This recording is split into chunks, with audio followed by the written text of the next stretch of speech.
Hello guys, మీ అందరికీ ఇప్పుడు Apple jam ఎలా చేయాలో చూపిస్తున్నాను. ఫస్ట్ అయితే యాపిల్స్ నీట్గా వాష్ చేసుకొని ఇలా పీల్ చేసుకొని పెట్టుకోండి.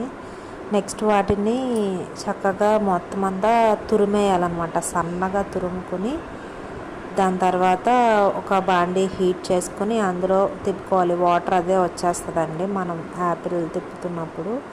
సో మెత్తగా అయిన తర్వాత మీకు తగినంత షుగర్, స్వీట్ ఎంత తింటారో దాన్ని బట్టి షుగర్ వేసుకోండి.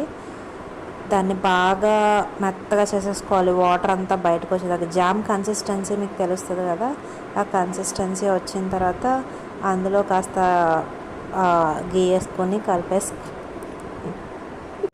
మంచి టైట్ కంటైనర్లో మీరు జామ్ పెట్టేసుకోవచ్చు. సో వీటిని మనం బ్రెడ్లో వాడుకుంటారు, కొంతమంది పెరుగన్నంలో కూడా తింటారండి. ఎక్కువ స్టోర్ చేసుకోవడానికి యూజ్ అవుతుంది. 1 మంత్ దాకా పనికి వస్తుంది మీకు కూడా.